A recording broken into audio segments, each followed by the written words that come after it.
things to look for and alternatives to consider in terms of politics, in terms of social structure, in terms of statecraft, diplomacy, a whole economics even, right.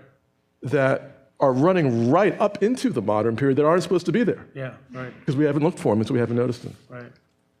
But is it not because we have to consider them as survival? It's probably one of the tension of the book in which Ehrman is celebrating Gilroy, when Gilroy has affirmed quite powerfully that this early period doesn't count. He said that Africa is a residual presence in the Black Atlantic. This is it is a direct quote. So the interesting aspect is our understanding of what is modern and what Chris was saying, which kind of attention should we pay to those continuities which are important in actually defining the identity of different groups. And again, this is the consequence in Africa today. You know, the present, the problem of citizenship. We believe that citizenship cannot be based on ethnicity. When people's resources are ethnic, to which are they going to hold on to define who they are in a space which is completely abstract? And I think that is what your book is basically pushing us to address, those elements which are, at the same time, it has consequences also in the space we are operating in, quote unquote, as scholars. I think we have to go back to say, is why I was talking about I am an Africanist, or do I have now to claim that I'm doing Black studies? And what does it mean to do Black studies? It's about being able to make those comparisons and those connections. Yeah. That Michael Brown scene that you bring us back to over and over is itself also saturated with forms of recognition, performance, rhetoric, dignity, authority, all kinds of local neighborhood codes and municipal codes and bigger forms of, you know, the kind of the political dramaturgy you're interested in is there too, which your work helps make legible or invites us to attend to. Yeah. Last question, last couple. Yeah, hi, congratulations on the book. And I say, I'm going to give you a little compliment because it's important, you deserve it. Yeah, it's really important. I'm going to give you a compliment because I remember when I got here, when I used to walk around and see people, I always see you. And wherever you see me, you didn't even know me, you always stop and you nod and acknowledge me. And over the years I've known you, and since I've known you, there's never ever a moment in which I passed through this building where you did not stop and acknowledge me for it. And you've not only done that to me, you've done that to multiple students. And that is why your reputation, don't be, what is it now? Don't be shy now, but I have to that's why your reputation in this college is so strong. People love you.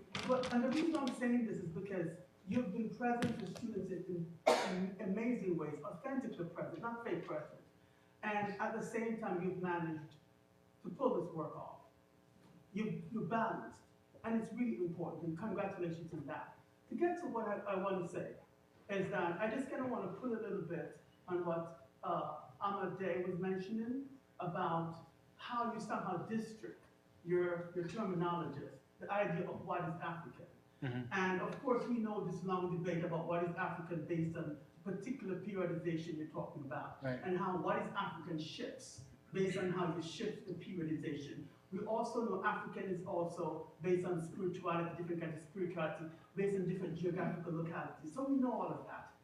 When I look at your title and hear what you're trying to do, in the sense that you're trying to decenter Europe, but also center Europe in sort of excavating this kind of primordial Africanness. I'm trying to reimagine your title, and I'm seeing it as king and slave. Just to king and slave, just to, so we don't have to see the African in it, to give it a kind of ontology, a kind of beginning. But even if we do it like that, I see that we would not know what the book is about. African, therefore, is necessary to qualify kings and black for slaves. The middle ground of peoples who existed who were not kings and not slaves was still a bit missing in the title.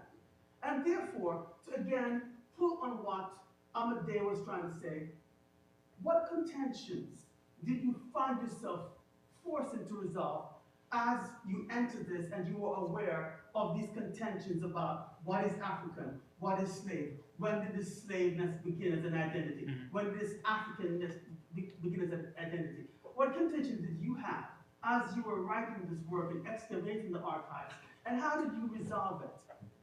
So I just kind of want to have a little idea. Yeah. That's a heavy question. And I think that in one way I would come to this is that there's an amazing amount of work that's being done on this, has been done on the slave trade. Many of you have heard of the slave trade database and all this, right?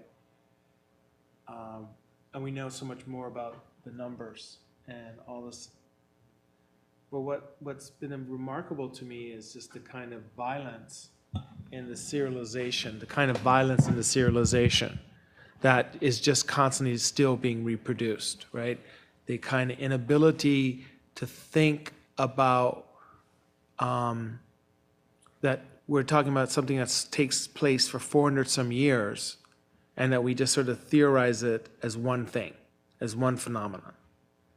And so part of this project was like, how can you take something that happens for 400 years, like the slave trade, and ascribe it the same name, and then by naming it, give it the same kind of meaning, or ascribe to it the same kind of meaning over time.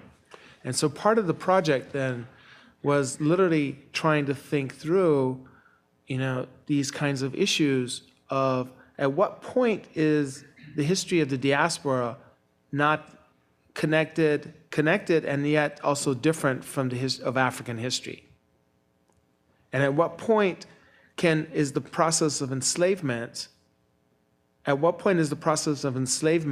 shifting into Atlantic history as opposed to being part of the history of the story or the narratives of what happens on the ground, completely in some ways on terms that are being played out among African sovereigns, or among sovereigns who inhabit, Guinea. And what are the implications of that, right? And so there were a lot of moments in this process where I'm just trying to think through,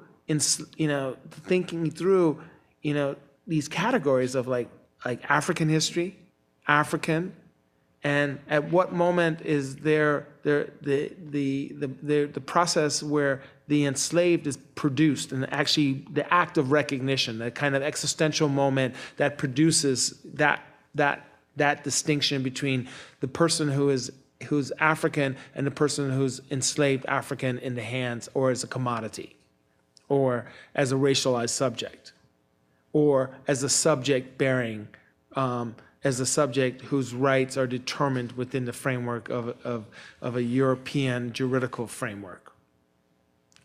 And so the work is constantly trying to attend to that nuance without actually being able to, really in some ways, to resolve it, right? But to point to it.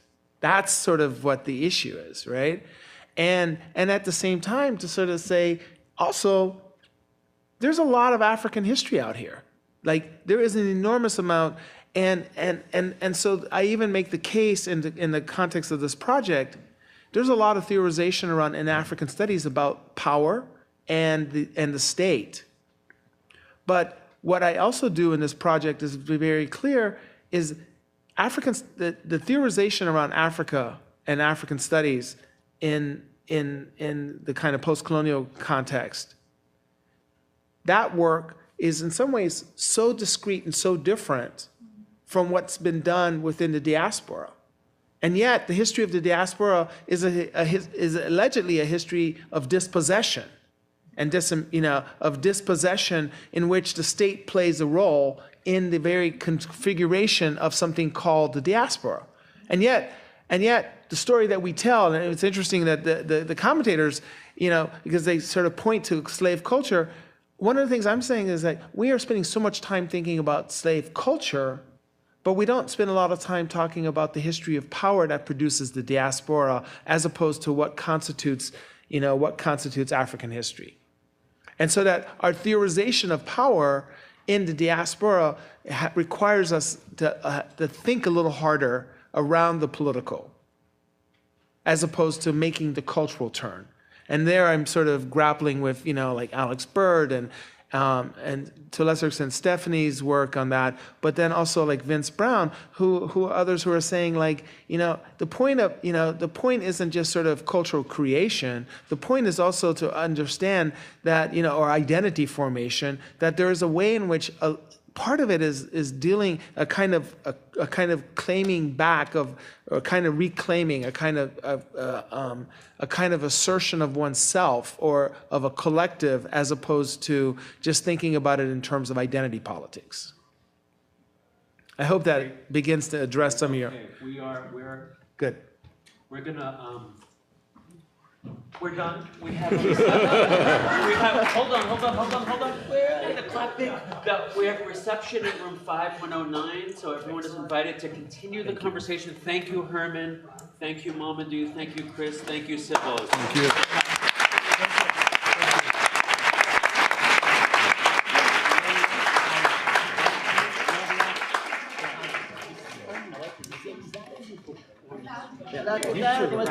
Yeah. Right?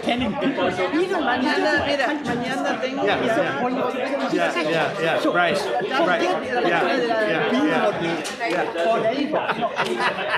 Thank you.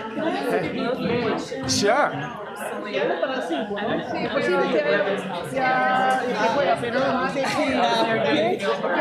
Hi, Serena. How are you? Oh, yeah? Oh, cool.